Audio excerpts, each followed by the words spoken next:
Hi guys, তোমরা কেমন আছো? আজকে আমরা একটা নতুন খুব সুন্দর জায়গায় যাচ্ছি। এটা হচ্ছে আমাদের প্রথম ফার্স্ট ব্লগ ভিডিও। তো গাইস, এটা হচ্ছে আমাদের নবদ্বীপের বিখ্যাত সেই গৌরাঙ্গ সেতু, যার উপর থেকে দেখলে গঙ্গার ভিউজটা খুব সুন্দর আসে। এবং এছাড়া আমাদের মায়াপুরের ইস্কন মন্দির, সেটাও এই ব্রিজ থেকে নতুন মন্দির যেটা তৈরি হচ্ছে সেটা দেখা যায়। দেখতেই পাচ্ছ খুব সুন্দর, চারদিকে চাষিরা পাট মেরে দিয়েছে। এই তো আমাদের রেলের ব্রিজ দেখা যাচ্ছে এখান থেকে। এখন আমরা কোথায় যাচ্ছি বলো তো, তোমরা জানলে কমেন্ট করে জানাও। এবং আমরা কোথায় যাচ্ছি, আমি ও আমার ওয়াইফ দুজন মিলে একসাথে যাচ্ছি। এখন হচ্ছে আমাদের গঙ্গার পূর্ব পাড়, ভাগীরথীর পূর্ব পাড়ে এসেছি আমরা জল নিতে। তো গাইস, এতক্ষণে তোমরা বুঝতেই পারছো যে আমরা কোথায় যাচ্ছি।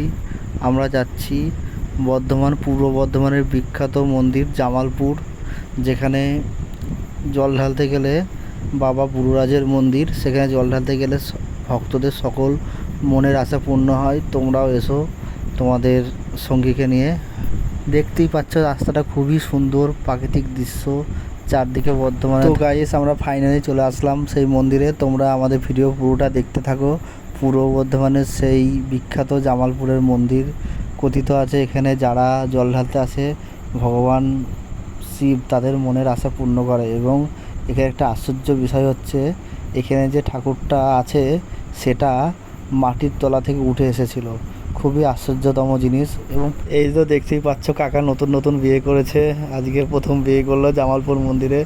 এখন আমরা এন্ট্রি নিচ্ছি জামালপুর মন্দির। এই যে দেখতেই পাচ্ছ প্রচুর হাজার হাজার দর্শক এখানে এসেছে।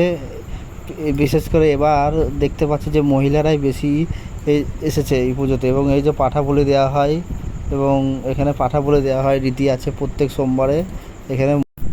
এই যে দেখতেই পাচ্ছ যে দণ্ডি কাটছে অনেকে, এখানে মানসিক করে দণ্ডি কাটার, এবং তারা করে তাদের। এই যে ফাইনালি আমরা পৌঁছে গেলাম আমাদের সেই দর্শনীয় স্থান, পূর্ব বর্ধমানের সেই জামালপুরের মন্দির, বিখ্যাত সেই মন্দির যেটা দেখার জন্য আপনারা এতক্ষণ অপেক্ষা করছিলেন। দেখেন, ফার্স্ট টাইম আমরা এই মন্দিরটা আসলাম, আমাদের দেখে খুবই মনে শান্তি পেলাম। এবং অনেক লোক, প্রচুর লোক এখানে এসেছে, বিশেষ করে এবার মহিলারা প্রচুর এসেছে। তো গাইস, ফাইনালি এবার জল ঢালাটা আমাদের কমপ্লিট হলো। কিন্তু দুঃখের বিষয়, আমার ওয়াইফ জল ঢালতে পারেনি, কারণ প্রচুর ভিড় ছিল, দম বন্ধ হয়ে আসছিলো। আমি কোনো ক্রমে ঢালতে পেরেছি, কিন্তু আমার ওয়াইফ পারেনি। তো গাইস, সেই পাঠা কেটেছে, সেই ভয়ঙ্কর সেই দৃশ্য দেখুন, পাঠার মাথাটা কীভাবে কেটে নিয়ে যাচ্ছে। তো আমরা জল ঢালার পর টিফিনটা করলাম, পরোটা ও আলুর দম। তো গাইস, ফাইনালি আমরা এবার বাইরের দিকে রওনা হচ্ছি আমাদের সেই গৌরাঙ্গ সেতু। তো আশা করি ভিডিওটা আপনাদের কেমন লাগলো তা আমাদের মতামতটা। তো গাইস, ফাইনালি একটা কথাই বলতে পারি, জীবনের প্রথম ফার্স্ট ব্লগ ভিডিও বানালাম।